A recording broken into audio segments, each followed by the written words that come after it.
Mi gente, ¿cómo están? Ya estamos aquí de vuelta en otro episodio más de su podcast, ¿A poco sí?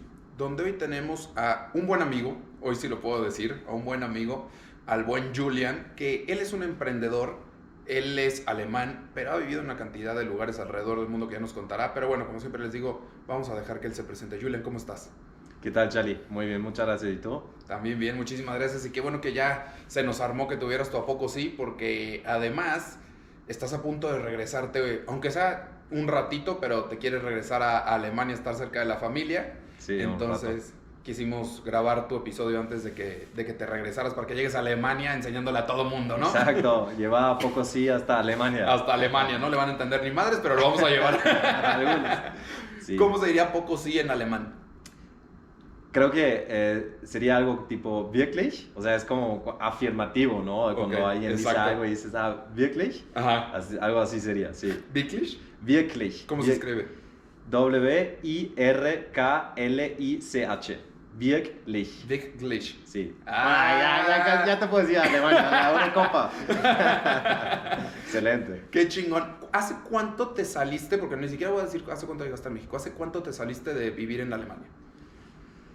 En enero 2014, o sea, un poquito más de 10 años ya. Sí, ya porque estamos, Sí, 10 estamos ya años. en marzo del 2024, Sí. entonces un poquito más de 10 años. Sí, señor. La primera vez que te saliste, ¿por qué fue? La primera vez que me salí fue por el intercambio de la universidad. Ok. En ese momento me fui a vivir unos 6 meses más o menos a Tailandia, a Bangkok, para hacer ahí el último semestre de mi bachelor.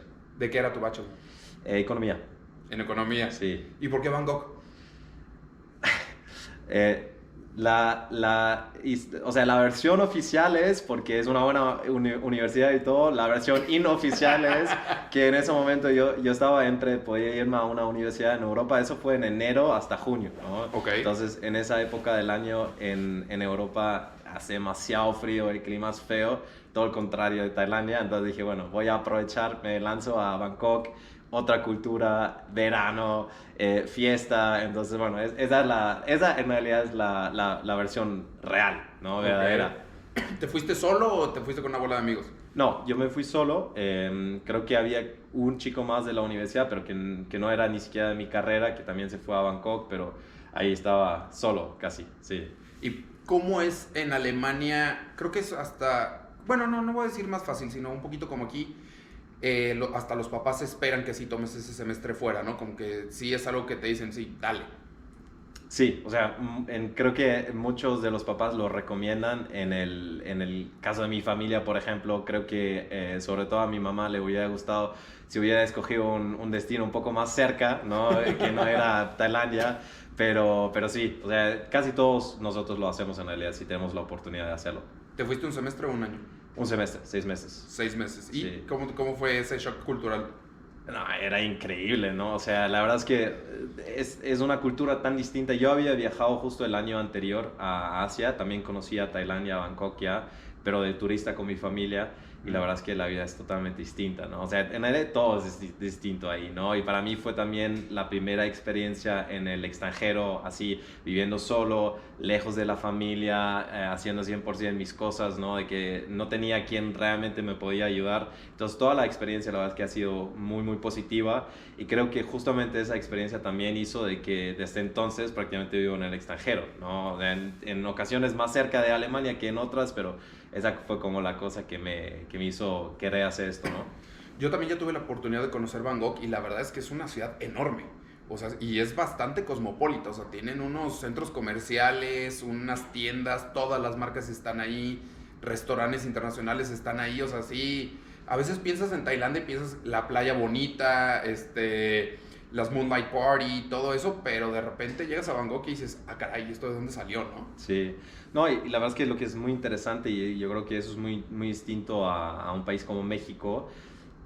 Puede que en el mismo barrio, ¿no? Incluso en la misma calle tienes un centro comercial de lujo y no sé, una torre residencial de todas las amenidades y todo, y al lado literal tienes una barraca, ¿no? O sea, una casa ya donde la gente pues casi ya no puede vivir, ¿no? Pero están conviviendo entre ellos no genera, al parecer no genera mucha fricción y no hay como esa separación tan estricta como aquí en México, de que alguien que es de un extracto socioeconómico capaz más alto o más bajo, pues que viven en zonas muy distintas, ¿no? Ahí se mezcla y es, la verdad es que es una cultura y un aspecto de esa convivencia muy interesante, porque se da a entender que esas dos, por más que sean, digamos, backgrounds muy distintos entre las personas, sí pueden vivir en el mismo lugar, ¿no? Y que en realidad ahí en esa cultura sí funciona que convivan.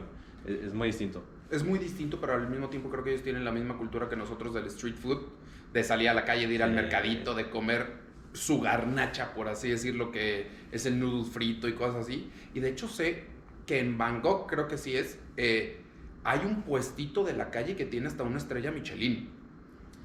Hay una chef que hace los noodles y todo ahí como en las ollas donde nosotros hacemos los churros, así llenas. Ellos obviamente es agua hirviendo en vez de aceite, pero le dieron la estrella Michelin de tan buena que es.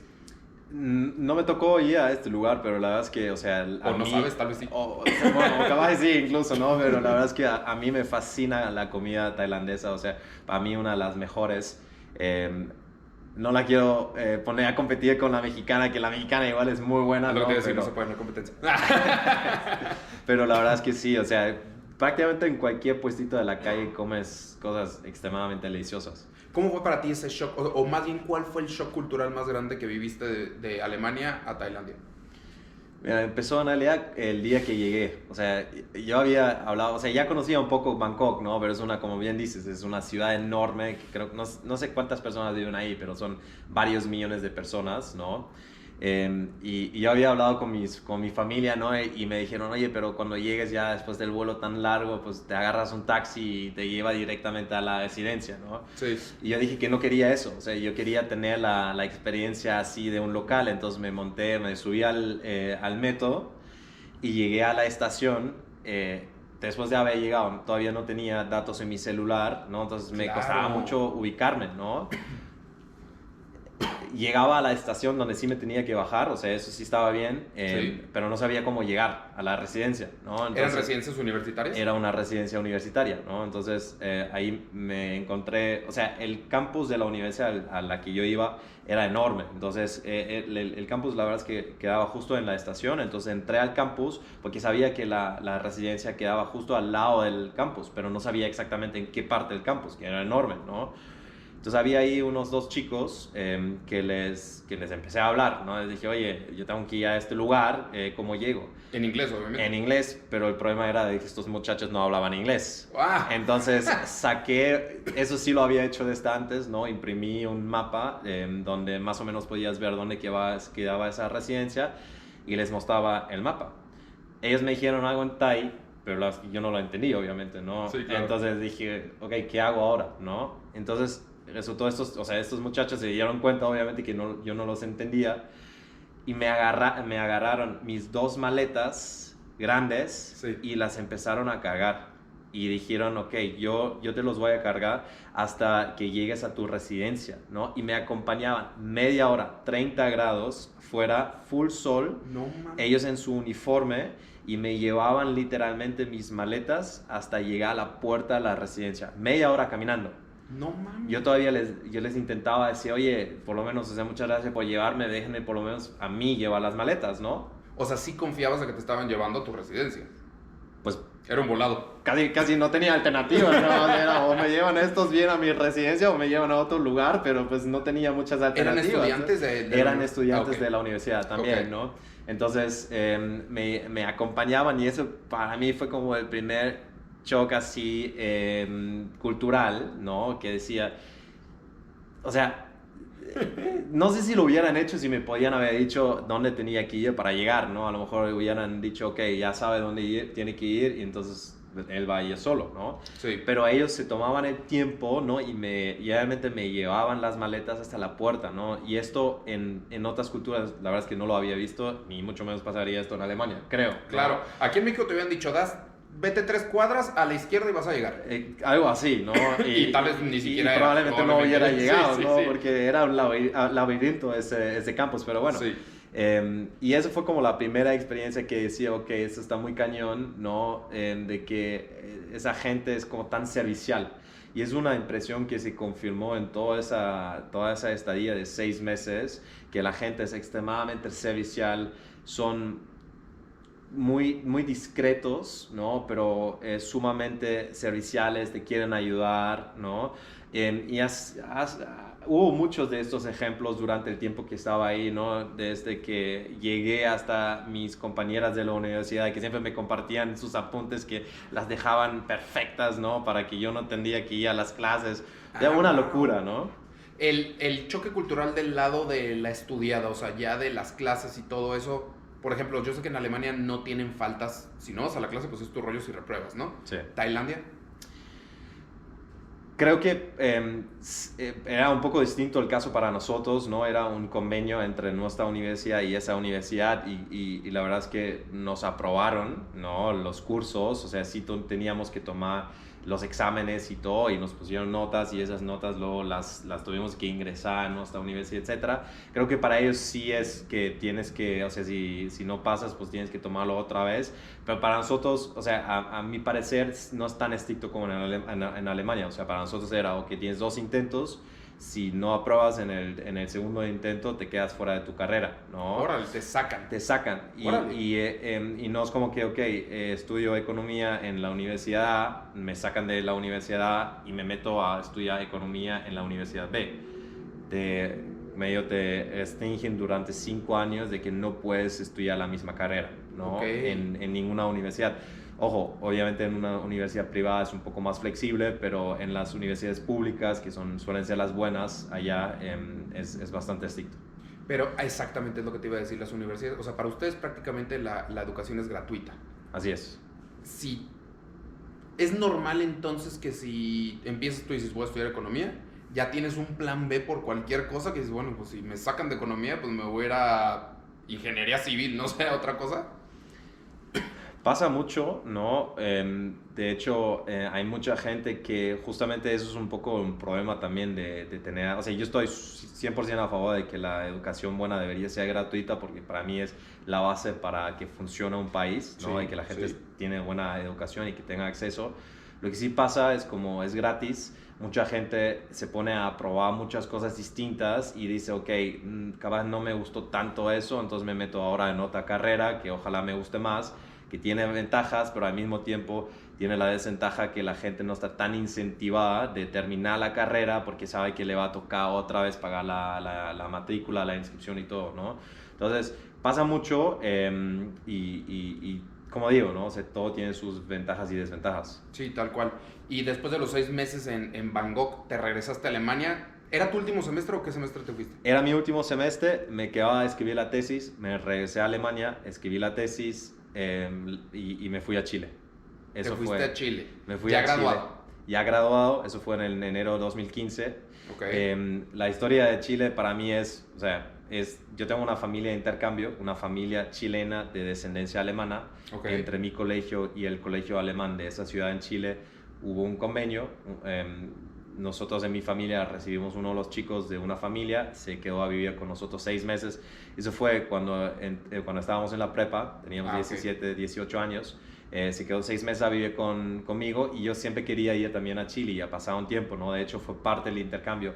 El problema en Alemania cómo funciona el tema, la educación, ¿no? En la prepa, tú tienes 2 años de prepa y acumulas todas las notas y te saca un promedio, con ese promedio aplicas a la universidad. Entonces yo no me podía faltar 6 meses durante la prepa porque no podía haber tomado los exámenes para después poder ingresar a la universidad, ¿no? Entonces yo no tenía la oportunidad de hacerlo en la prepa y cuando ya me había graduado de la universidad, a finales del 2014, dije, ok, ahora es un buen momento para mí hacer esto, puedo empezar a aprender español, ¿no?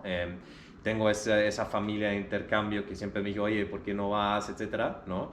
Y ahí en ese momento decidí, ya egresado de la universidad, empezar a trabajar en Chile sin realmente hablar español. Me tocó trabajar en inglés, entonces no fue tanto el problema, pero literal llegaba y casi no hablaba. ¿Y en qué trabajabas? en una e-commerce. Vendíamos suplementos, productos que te ayudaban más con la concentración, mejorar tu performance, ¿no? En tu día a día. Eso fue lo que vendimos. ¿Empresa alemana o chilena? Chilena, un conocido que la había fundado. Yo he sido el primero en digamos, sumarse al equipo.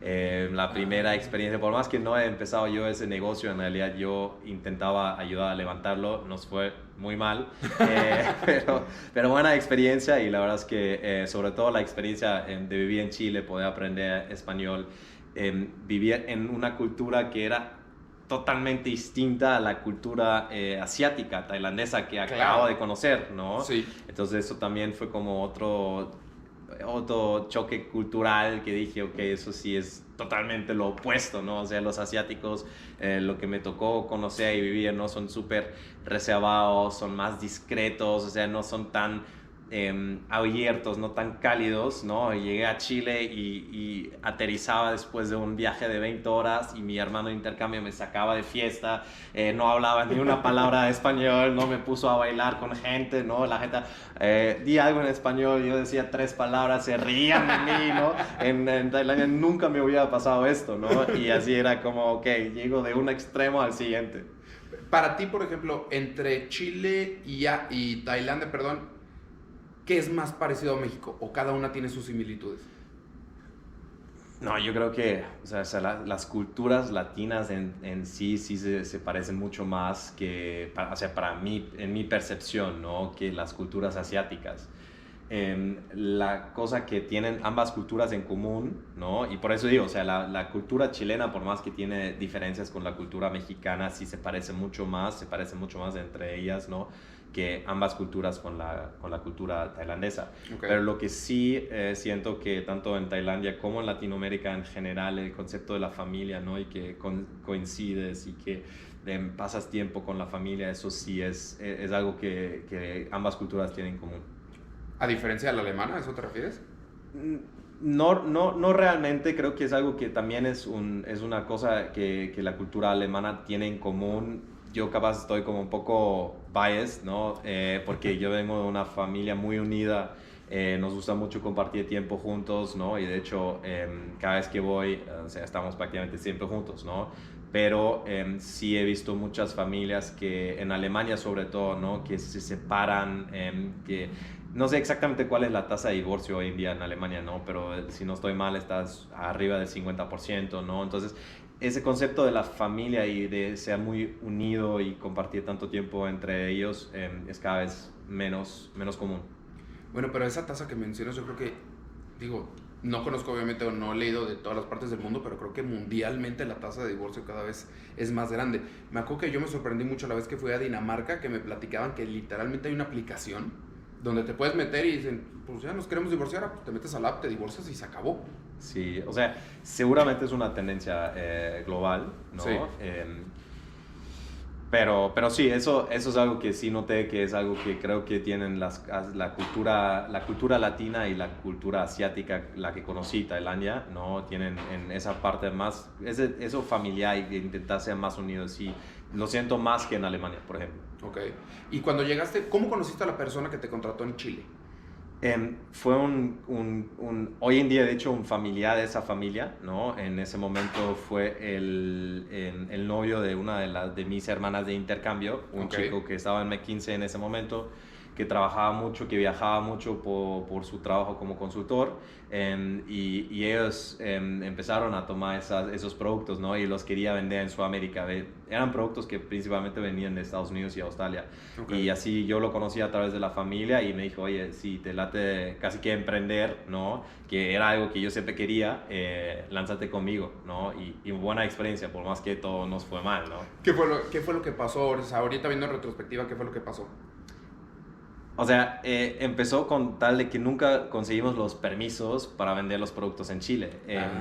Y uno de los problemas era de que el Ministerio de Salud de Chile tenía distintas reglas de cómo tenías que hacer los labels, ¿no? De los productos. Tablas exacto, las tablas de los ingredientes, etcétera. Eran productos que venían de Estados Unidos, de Australia.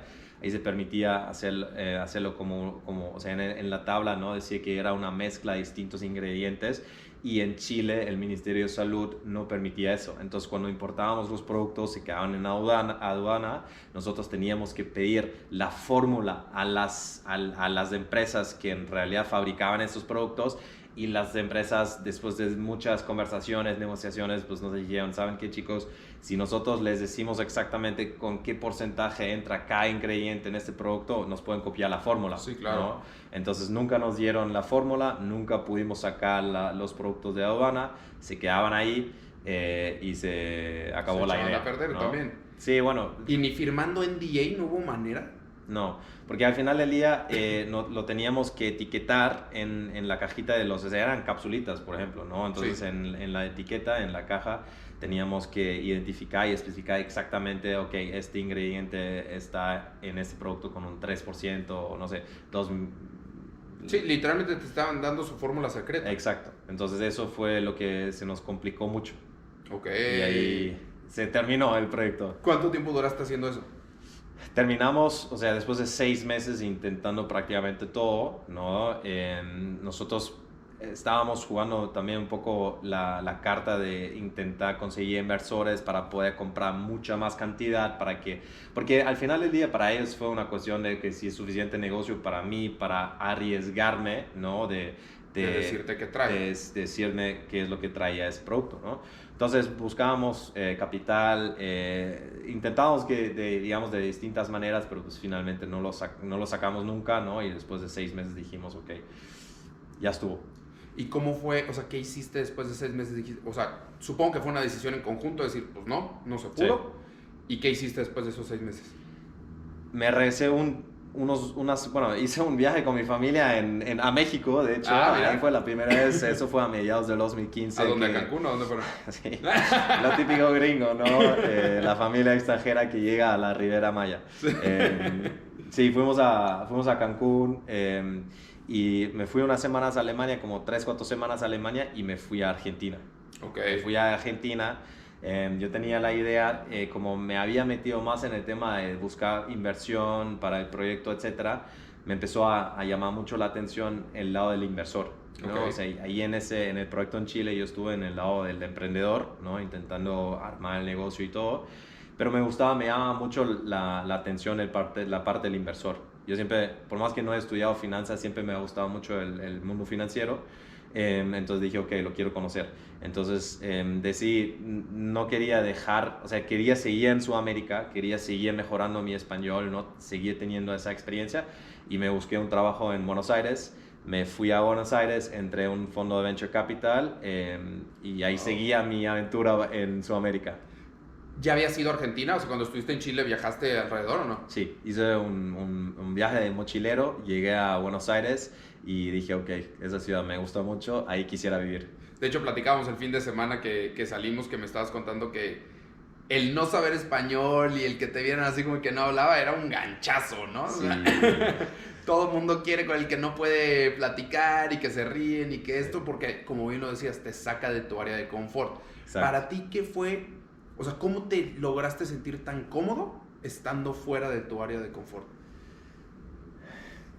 Creo que fue sobre todo con el tiempo, pero había ciertas situaciones que también me hicieron como aflojar esa parte de estar como más tímido, más reservado, ¿no? O sea, yo me acuerdo muy bien, cuando llegué a Chile, yo en las mañanas, cuando desayunaba, yo desayunaba con la chica que nos ayudaba en la casa. No sé si el acento chileno es muy intenso, hablan muy rápido, ¿no?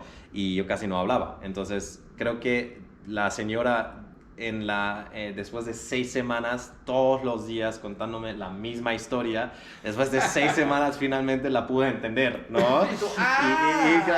Eso, ¿no? Entonces eso fue como, ok, ya. Y luego me pasaban otras cosas, ¿no? O sea, yo me acuerdo muy bien, hoy me río de esto, ¿no? Pero yo entraba en una tienda y yo necesitaba comprar un cinturón. Sí. Pero me confundí y entré y había una chica bien bonita en la tienda y creo que como que medio me puse tímido, ¿no? Dije que estaba buscando un tiburón en vez del cinturón. Y esa situación, ¿no? Y la chica se mataba de la risa, ¿no? Pero después me pidió mi número y no sé, o sea, ¿sí? fue una locura, ¿no? Órale. O sea, y esas situaciones que me hicieran como estaba un poco más tranquilo con eso, dije, ok, hasta por más raro que podías terminar ser la situación, ¿no? Después salen cosas buenas, ¿no? Entonces dije, bueno, me voy a relajar y dejar que las cosas fluyan y que pasen. Exacto. El lado emprendedor, eso se te fomentó más en la escuela, se da en tu familia, o sea, ¿de dónde crees que te salió a ti esas ganas? Es buena pregunta. Yo siempre digo, siento que los alemanes somos muy malos emprendedores y la razón, desde mi punto de vista, ¿no? Es de que de la manera como nos educan ya en el colegio, ¿no? Primaria, secundaria, prepa, es mucho de encajar, ¿no? De encajar en el sistema, de ser uno del equipo, etcétera, ¿no? Y que no nos enseñan realmente de, ok, o sea, intenta pensar distinto, ¿no? Para encontrar a lo mejor otra solución, etcétera, ¿no? Y al mismo tiempo, y de hecho es una frase que me dijo uno de mis mentores del pasado, un brasileño, que vivía en ese momento en Alemania, me decía, el problema de Alemania es que en Alemania no hay problemas. Okay. Y no es cierto, ¿no? Pero para los emprendedores es muy importante que haya problemas o necesidades que puedes atender o problemas a resolver. Claro. Exacto, ¿no? Entonces, para mí, como en realidad nosotros en nuestras vidas en Alemania, en cosas de infraestructura, o sea, en nuestras vidas cotidianas no tenemos tanta fricción. Nosotros no desarrollamos, desde mi punto de vista, ¿no? Esa habilidad de, ok, ahí hay un problema, entonces, ¿cómo me lo arreglo? ¿No? En cambio, en países donde hay más problemas, ¿no? Incluso ya empezando con el tráfico o el traslado, ¿no? La infraestructura, o sea, empezando en lo más básico a lo mejor, ¿no? La gente tiene que empezar a desarrollar esa habilidad de decir, ok, hay un problema, lo quiero resolver, ¿cómo lo resuelvo? En Alemania casi todo está resuelto, ¿no? Okay. Entonces eso hace que desde mi punto de vista nosotros no desarrollamos tanto esa parte. Lo que en mi caso en particular creo que me hizo tener ese deseo, ¿no? Y esas ganas de emprender, creo que es algo de mi familia, sí, o sea, tanto mi padre como mis abuelos han sido emprendedores, ¿no? Y yo siempre admiraba mucho esa parte, ¿no? Porque por más estrés que implica ser emprendedor, ¿no? También veía los beneficios que traía, ¿no? Entonces, esa creo que fue una de las partes que me daba mucho la atención. Y al mismo tiempo, creo que por mi personalidad me costaba siempre, o sea, a mí, yo siempre he sido muy crítico con las cosas, me costaba mucho en el colegio por lo mismo de que yo a veces sacaba de onda a mis profesores, ¿no? Que yo todo que decía, oye, pero ¿por qué es así? O sea, lo quería entender, ¿no? Y esa curiosidad, ¿no? Intentar a lo mejor ver las cosas distinto, a lo mejor también es parte de mi personalidad que hizo que yo soy así al final, ¿no? Y que quiero ser emprendedor. Y que quisiste ser emprendedor, pero fíjate, nunca lo había visto de esa manera. Un país que ya, no te puedo decir que hicieron las cosas bien desde el principio porque no lo sé, pero que ya empezaron a solucionar los problemas desde raíz, pues le están haciendo que las personas exactamente no tengan que empezar en soluciones. Ya está resuelto. Exacto. Como dices, el transporte público ya está resuelto, las vías ya están resueltas, la educación ya está resuelta, el sistema de salud ya está resuelto, entonces, pues, ¿ahora qué hago? Exacto. Pero quizás también eso porque todos sabemos que Alemania tiene empresas globales enormes. Claro. Y muy fuertes y muy famosas. Entonces, una parte pudo haber sido, y tal vez a ti también te pasó, que dices, ok, aquí ya no tengo que resolver, entonces me tengo que salir de aquí para empezar a resolver problemas en otro lado. No, sí, 100%, o sea, yo siempre he dicho eso, ¿no? O sea, si tú lanzas un nuevo producto, una nueva empresa al mercado, ¿no? Cuando los mercados ya están atendidos, cuando los consumidores ya tienen muchos productos de los cuales pueden elegir, los productos se desarrollaron durante mucho tiempo, es muy difícil llegar con una mejora, ¿no? En un producto que compite con una abundancia de opciones, ¿no? Para que un consumidor realmente se quiere cambiar de algo que le funciona bien, que está acostumbrado a usar, a algo nuevo que no conoce, ¿no? Entonces es muy difícil hacer esa parte. Y para mí, la verdad es que yo o sea, imagino, ¿no? Creo que es relativamente lógico, ¿no? De que en los siglos capaz 19, 20 en Alemania hubo muy buenos emprendedores, porque justamente ahí es cuando nacen muchas de las empresas que hoy en día son conocidas a nivel mundial, ¿no? Y que son líderes en sus industrias, ¿no? pero nosotros como economía y, bueno, sí, sobre todo como economía y sistema, sistema social, hemos progresado a un nivel donde el costo de oportunidad al mismo tiempo de emprender es muy alto. Y es simplemente si tú tienes una buena educación, pudiste egresar de la universidad, ¿no? Los trabajos, por más que seas alguien que está recién empezando a trabajar, te pagan un buen dinero, ¿no? Sí. Entonces, el costo de oportunidad de no tomar ese salario, ¿no? Y emprender, arriesgarte, no cobrar desde un inicio, es más alto que en un país donde a lo mejor el dinero que te ganarías siendo empleado no es tanto más atractivo, ¿no? Que intentar sacar tu propio negocio, ¿no? Esa parte combinada con la falta de oportunidades o, digamos, menos oportunidades, yo creo que hace que en Alemania cada vez hay menos emprendedores, ¿no? Y se nota mucho eso, ¿no? O sea, cada vez, o sea, sí hay una cultura de emprender porque pues al final del día siempre hay emprendedores, ¿no? Pero la veo mucho más intensa, mucho más fuerte en países como México, justamente. Alemania ahorita, hoy en día, está apoyando al emprendedor. O sea, como tú dices, se está quedando sin emprendedores, entonces está haciendo programas para apoyar al emprendedor o ni siquiera le interesa tanto.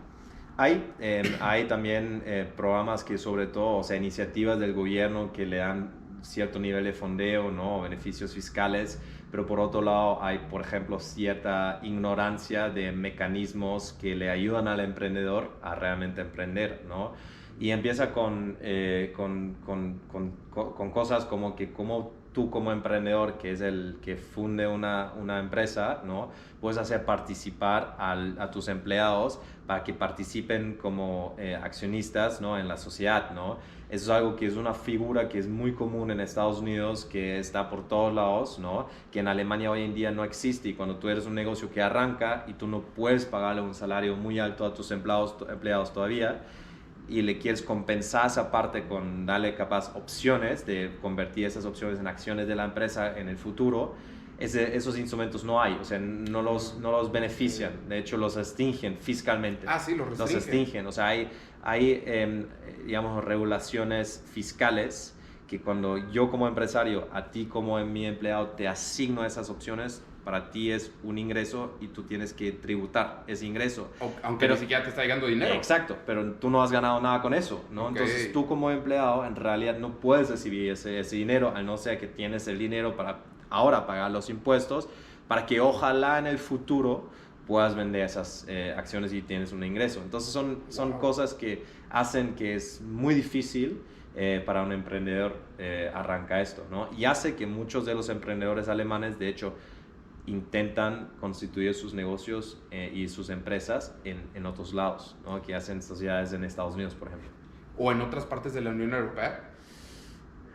Desconozco sinceramente cómo funciona en muchos de los países de la Unión Europea. Lo que es muy común es en Estados Unidos, ¿no? Que ahí es súper, para nosotros, muy, muy abierto, ¿no? Muy positivo para los emprendedores.